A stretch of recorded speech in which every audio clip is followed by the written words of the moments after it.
from the New York Post. Trump hits Biden for border bloodbath, says president allowed monster who killed Ruby Garcia back into the United States. What's going on the border is it's a crime against humanity. There are atrocities happening where human smugglers are raping small children and delivering them into sex slavery.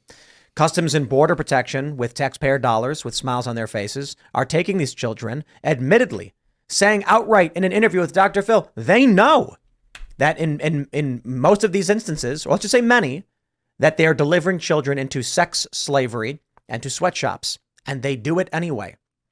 So we were just talking about in the previous segment with there's an earthquake in Taiwan, off Taiwan, got the eclipse coming, APEP rockets. Now we've got the cicadas coming out. Now I'm just like, how many plagues are we at?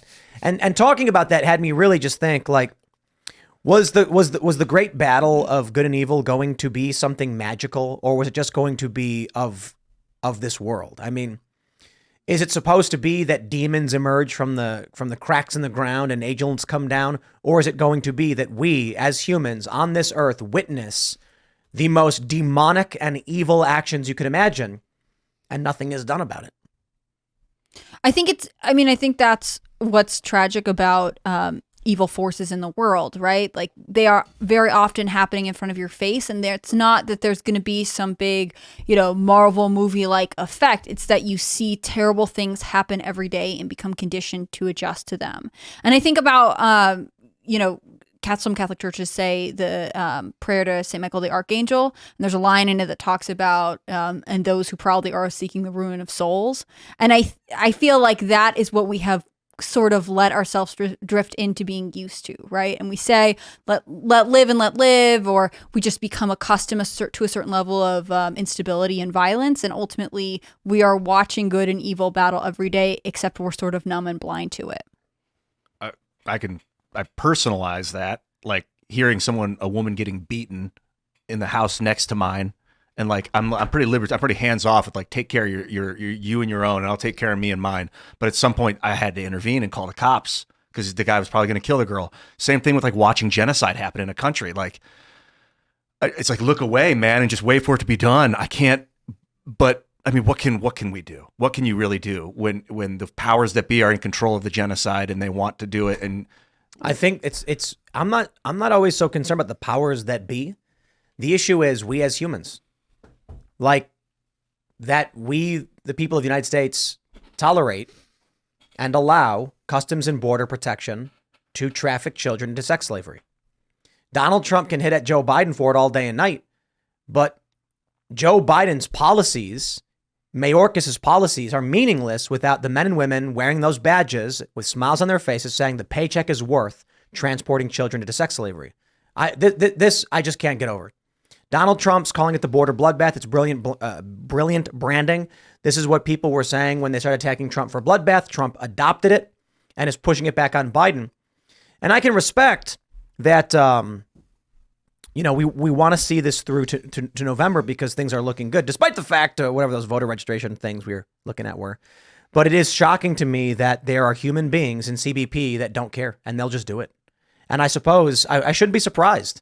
I don't know. People like to think that Americans are better, and perhaps many of them, Americans per capita are better people when it comes to individual responsibility, personal freedoms, and our core values. But you look at the history of this planet and you will see every time there is some kind of authoritarian takeover. I don't care if it's Nazi Germany or the Spanish Civil War or Russia or whatever it may be. There are people who are willing to commit acts of evil to protect themselves.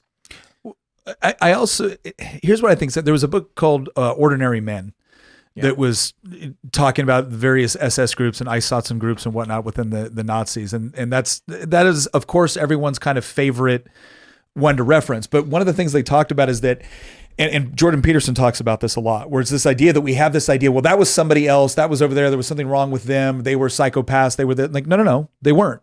They were ordinary people. Like if you were not cognizant of your own individual capacity for evil, then you're not going to actually do the correct things that you need to do in order to combat against that. the other thing that I think is important is the greatest evil is not, people have this idea, and this is kind of a leftist trope, that the greatest evil is perpetrated for the quest for power or the quest for greed or the quest for wealth. No, it isn't. The greatest evils are always a result of somebody that honestly believes that they're doing something for the greater good. And C.S. Lewis had this quote once. I'm going to butcher it. I'm not going to get it totally right, but C.S. Lewis had this quote where he was basically saying it would be better to be ruled by, greedy robber barons than it would by moral busybodies.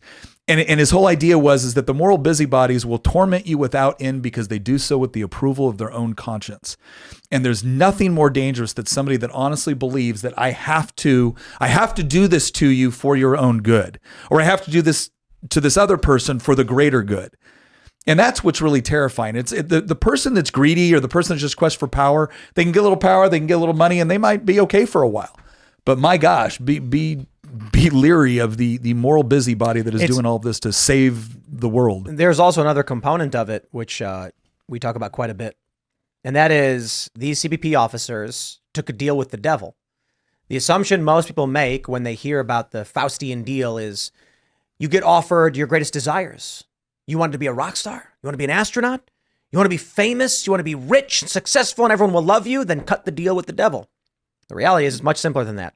The devil shows up when your child is hungry and says, serve the army of evil, and your child will know nothing but a full belly. But the devil will say, serve the army of good, and you'll be fed and you'll be wealthy. No. And you'll be like, how is any of this wrong? All I've got to do is destroy the roaches over there. No, that's the scary thing, is that these CBP agents know when they take that child, the number on their arm, they are selling a child into sex slavery. And you ask yourself, for what? For what is it worth? Your $1,000 paycheck must be. And the guy saying to himself, I got kids, man.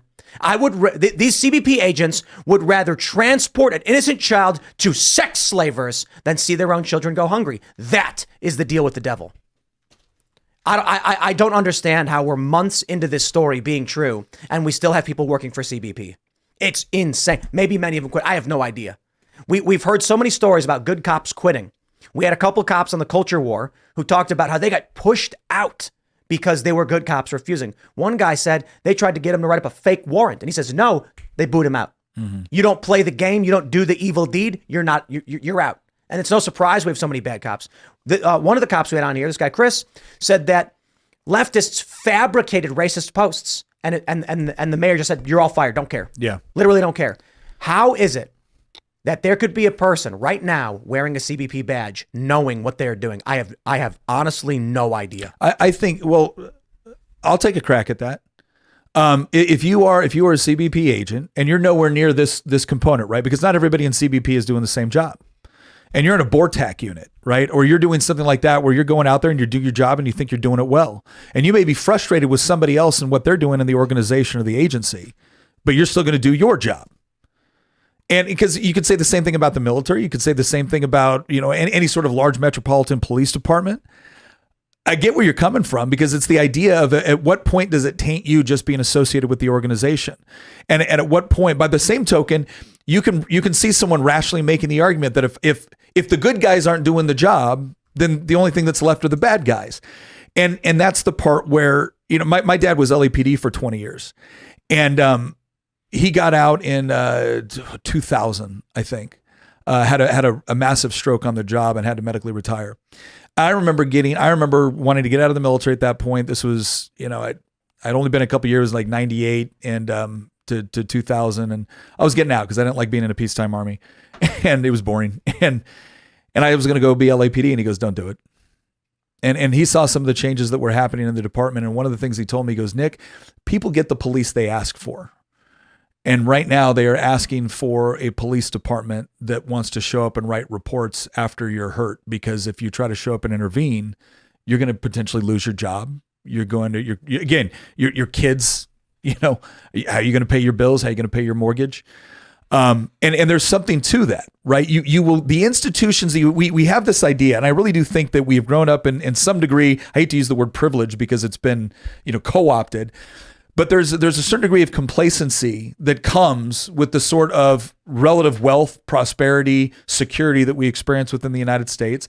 And you have people that grow up thinking that this is just the way it's supposed to be. This is the natural order of things. This is about as far from the natural order of things in human history as anything.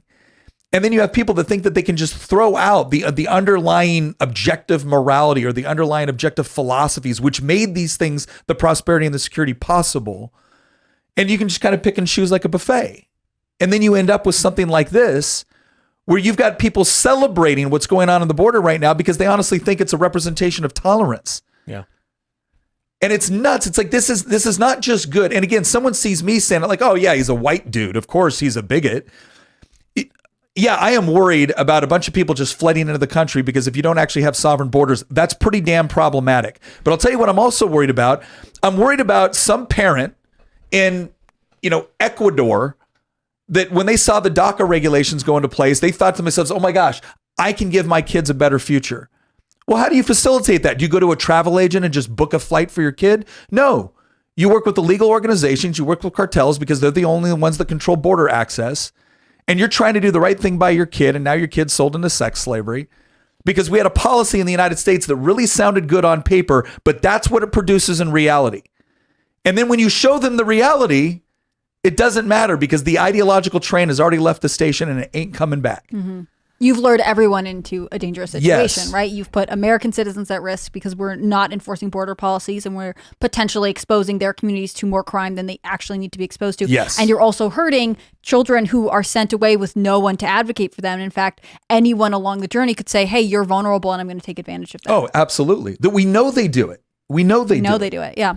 Yeah. What were you saying? I was just going to say, but they say, oh, but they're fleeing something. This is better for them, right? Like, how can the Biden administration say, knowing that this even happens to one child, that this is a policy worth enforcing? Well, they've incentivized it. Like they've incentivized this behavior. It's not just that they allow it, they incentivize it. Mm-hmm.